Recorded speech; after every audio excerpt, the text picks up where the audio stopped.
Today we're going to show you how to change the thermostat on a 2007 LBC Duramax.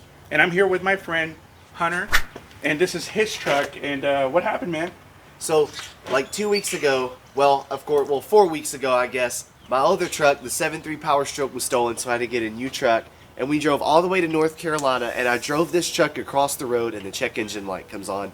So I was really concerned, but it was just simple. I can't remember. I think it was like P023 was the code that it gave me, and it was for the engine coolant was not getting up to operating temperature in time, and so that means that my thermostats are stuck open.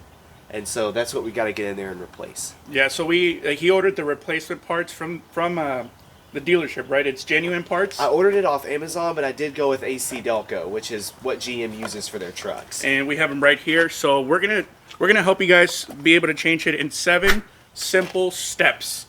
Okay, so and we also have the OBD scanner, so we'll scan the truck and see if that fixes the issues or what other codes it's giving us. So let's get started. This is a real man's truck. Hunter's a real man. Coolant temperature, below thermostat regulating temperature, just like we thought. Both of them the same exact thing. Yeah, it is your thermostat. You're right. What code number does it say? PO128, and the second one is also PO128. There you go. So step 1 is remove the turbo resonator or cover or whatever this is. I really can't figure out what this does, but we have to take it off either way. Oh yeah, you're recording, right? Mm-hmm. This is all gonna be with music. And then we have to either get up. Yeah, wiggle it up, wiggle it. You're good to go. So somebody's already taken this off. Yeah. Okay. Oh, I hate it when Awesome. So we already removed that cover, and it took a T27, and it just had like a metal bracket, and it came right off. So now for step number 2, we're gonna go ahead and remove this top cover, and there's 4 12mm bolts that we have to remove. So let's get on it.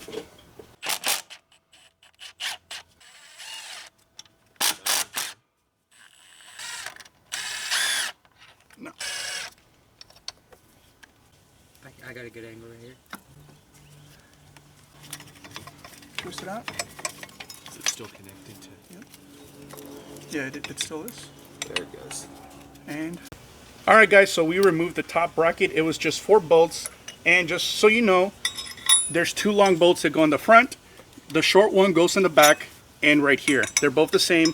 It's 2 and 2. Okay, step 3. We're gonna have to get in here. First, I'm gonna loosen the bleeder hole just in case if there's any like pressure or anything in the system, so some of the air can let out. And then you have to take off this bolt here, and then this bolt in the back, and then we're also gonna unplug this wiring harness.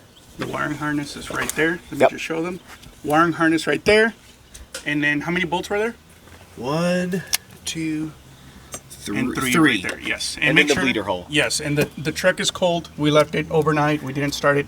So just watch out too, because there's going to be some coolant that might come out. Yes, that's a good point. So, in order to get out the thermostats and all that and replace them, you have to take off this oil fill tube. But if you take it off right now, then whenever you pull this off, your coolant is going to drain down into the engine, and you don't want that to get inside your oil reservoir. That would be really bad.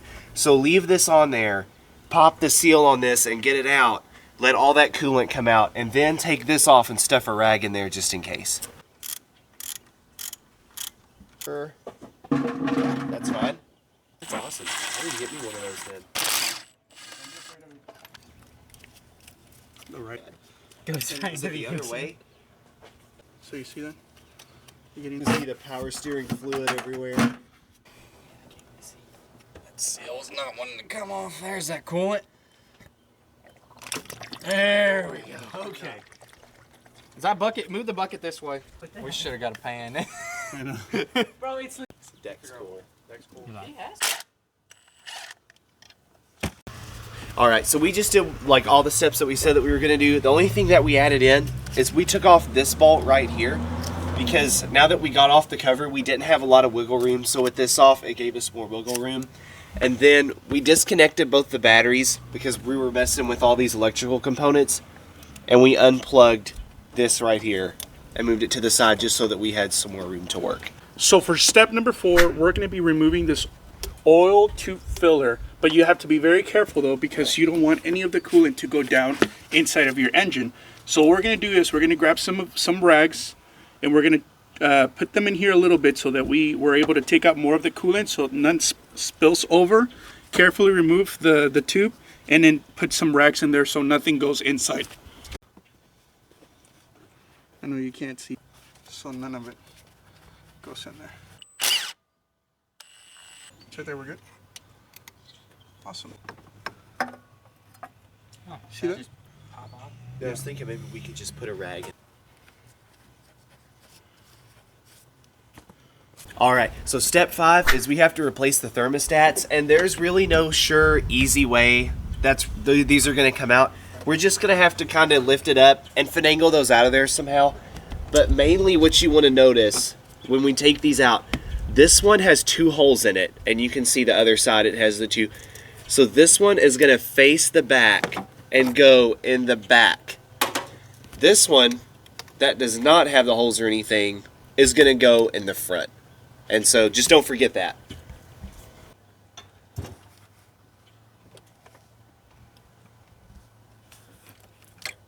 Okay.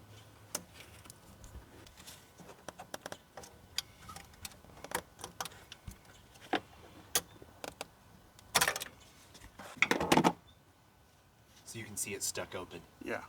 Yeah. So this is what it looks like here, and then, so that's what it looks like. Yeah, it's all bent up and stuff. See how it, yep. Yeah. They did. Here it is.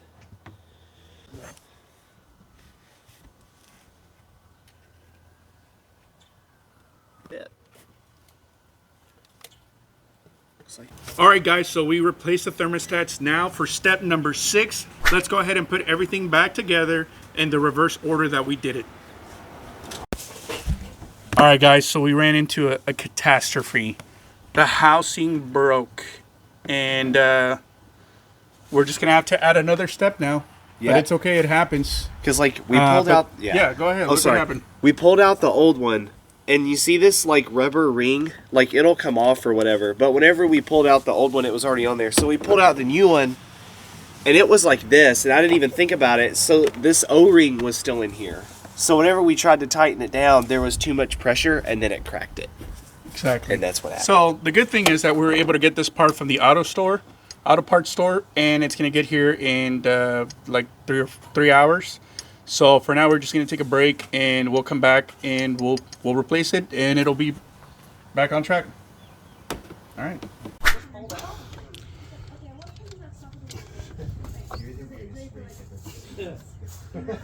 You are without doubt the weirdest drink.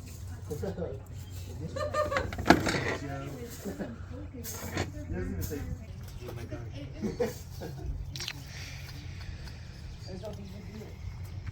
I said to myself, y'all.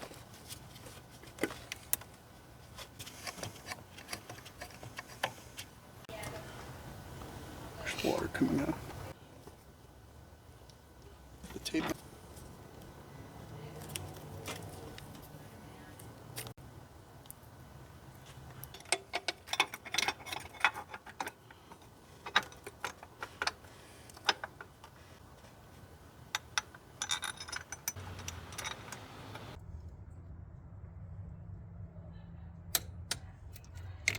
All right, so the part took a little longer to get here, so we took a long break, but it got back and we got it installed, as you can see there.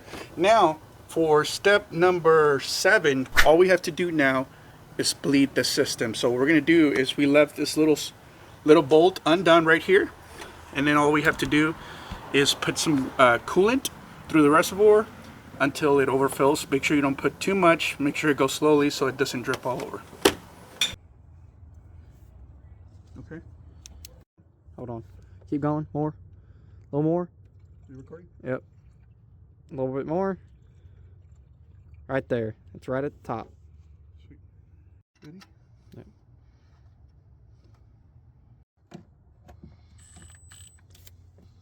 me to do it that hard.